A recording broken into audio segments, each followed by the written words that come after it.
Hi there, I'm Andrea Koppel, and it's time for coffee, the podcast where you get to hear firsthand what the jobs and careers that interest you the most are really like.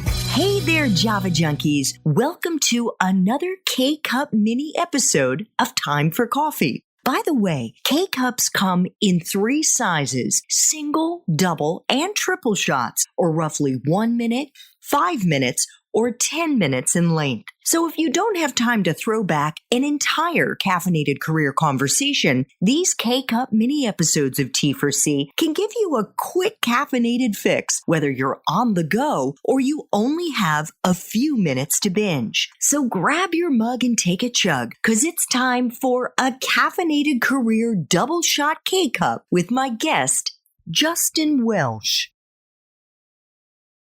Can you talk a little bit about how you help take Patient Pop from 0 revenue to over 50 million in annual recurring revenue, and how you generated those valuable marketing leads? Yeah, I think the first step was I joined a company whose industry and sales cycle and product, which I'll talk a little bit more about, I understood. So I came from ZocDoc, which was a marketplace, which essentially means you could go onto their website and search for doctors in your area, and you could book online doctor's appointment, kind of like you use OpenTable for reservations. And so I had been in the healthcare space. So Patient Pop was in the healthcare space, so that was a good choice for me. And we were selling low-cost software.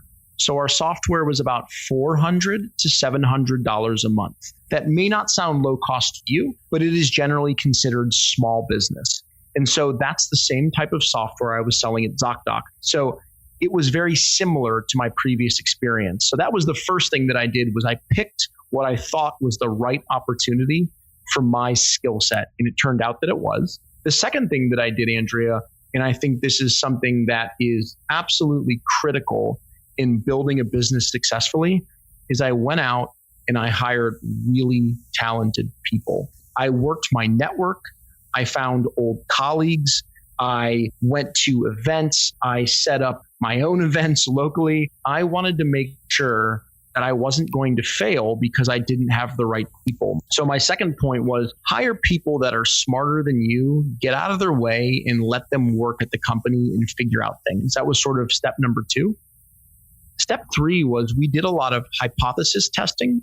And so what I mean by that, Andrea, is I didn't know all the answers, and neither did everyone on my team. So what we would do is we would form, assumptions, hypotheses, and we would go out and we would talk to our prospects and we would test those and we would measure them really effectively. And then the data would tell us what's going well and what's going poorly.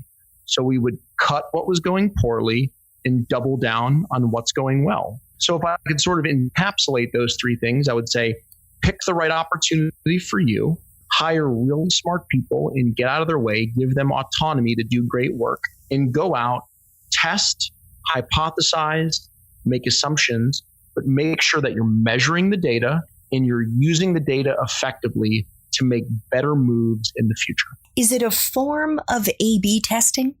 Yeah, I would say it is. Sometimes it's even ABC testing. And so if your audience isn't familiar with what that means, A/B testing is pretty simple. You try one thing 50% of the time, that's A, and you try the other thing 50% of the time, that's B. And you measure the results, and whichever one proves to be a better choice, you double down on. And so yes, that is exactly what we did. We A/B tested things on our website. We A/B tested messaging to our prospects. We A/B tested pricing options. We tested everything. We measured effectively, and we kept testing. Testing is never done.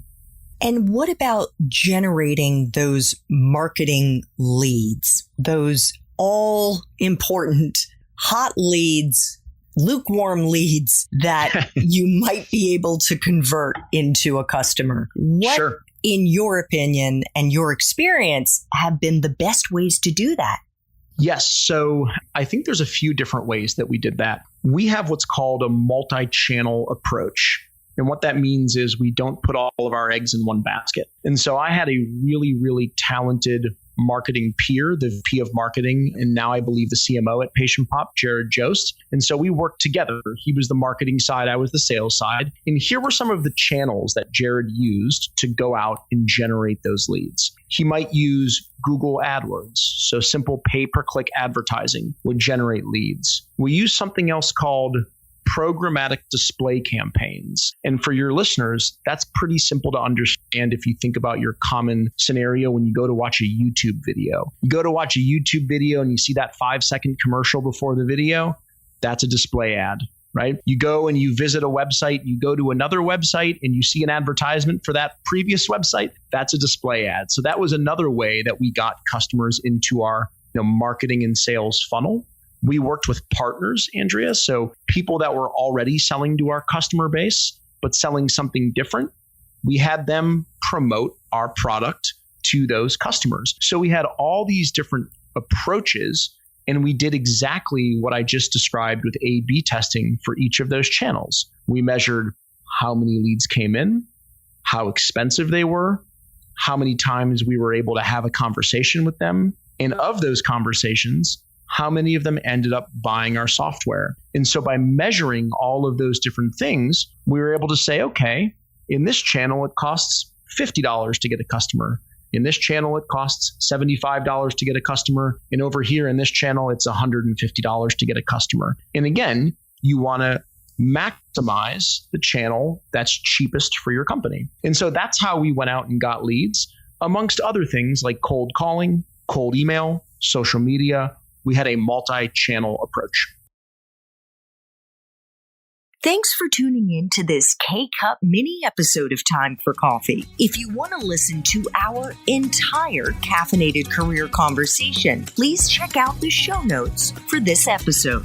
Thanks so much for listening to Time for Coffee, where the professionals in the jobs that most interest you always have time to grab coffee, 24/7, no matter where you live. I have one quick favor to ask you. Remember to rate, review, and subscribe to Time for Coffee. Thanks so much.